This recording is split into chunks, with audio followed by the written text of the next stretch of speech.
శారీరక మరణం అందరికీ వచ్చేది. రెండోది ఆత్మీయ మరణం.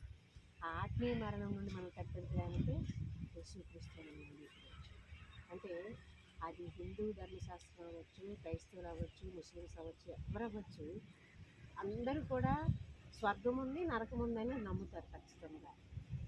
ఆత్మ, శరీరము, ప్రాణము, దేహము. అంటే మనిషి శరీరంలో 3 భాగాలు. ఒకటోది శరీరము, ప్రాణము, ఆత్మ. శరీరము, ప్రాణం మట్టి నుంచి తీయబడింది. అది మట్టి నుంచి తీయబడింది కాబట్టి మట్టిలో ఏ మూలకాలు ఉన్నాయో మన శరీరంలో అదే మూలకాలు ఉంటాయి. అది రుజువు, అది ఖచ్చితంగా. మట్టిలో ఏ మూలకాలు ఉన్నాయో మన శరీరంలో అది మూలకాలు ఉన్నాయి కాబట్టి మనిషి మట్టి నుంచి తీయబడ్డాడని ఏ ఒక్క మతమైన అది నమ్ముద్ది. మనిషి మట్టి నుంచి తీయబడ్డాడని. కానీ ఆత్మను చూసావా, అది దేవుని పెట్టిన దీపం. ఆ దీపము మట్టిలోంచి తీయబడినది శరీరము, ప్రాణం అనేది భూమిలోకి వెళ్ళిపోతే దేవుడు పెట్టిన దీపం మాత్రం అది దేవుని దగ్గరికి చేరాలి.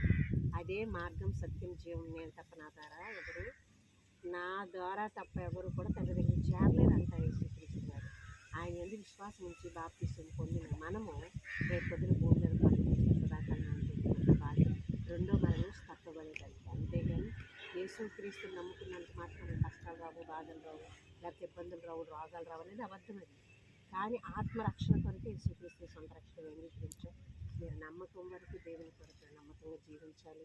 ఎన్ని ఒడిదుడుకులు వచ్చినా కానీ దేవుని కొరకు నమ్మకంగా జీవించడమే అదే కత్తి మీద సవాల్. అర్థమవుతుందా?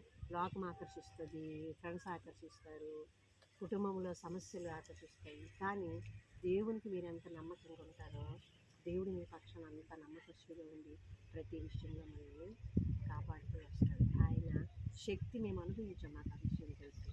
ఎందుకంటే మేము అనేకమైన పూజలు పునస్కారాలు చేసినాం. ఈరోజు ఆయన కొరకు నిలబడ్డామంటే ఆయన శక్తి అయితే మేము ఎరిగిన వారం కనుక జ్యోతి, వాసు, మరిదిలు మీ ముగ్గురు కూడా దేవుని పట్ల నమ్మకం జీవించండి. మీరు ఇప్పుడు ఏంటంటే లోకం ఎదుట, మా ఎదుట మేము కూడా యేసుక్రీస్తు బిడ్డల మీద సాక్ష్యం ఇచ్చారు. కానీ పరిశుద్ధాత్మ దేవుడు మీకు అగ్నిలో బాప్తిస్మం అంటే పరిశుద్ధాత్మ మీ మీద కుమ్మరించినప్పుడు అది అగ్ని అంటే నీతిని గురించి, పాపం గురించి ఒప్పుదల ఆత్మ. ప్రభువా, నా అపరాధాలు క్షమించు, నా పాపాలు క్షమించు, నా తల్లిదండ్రులు, తాత ముత్తాతలు, పూర్వీకులు ప్రతి పాపాన్ని క్షమించు అని. అంటే ఆయన పరిశుద్ధుడు. ఆ పరిశుద్ధుడైన దేవుడిని మనం ఆరాధించినప్పుడు మన పరిశుద్ధులుగా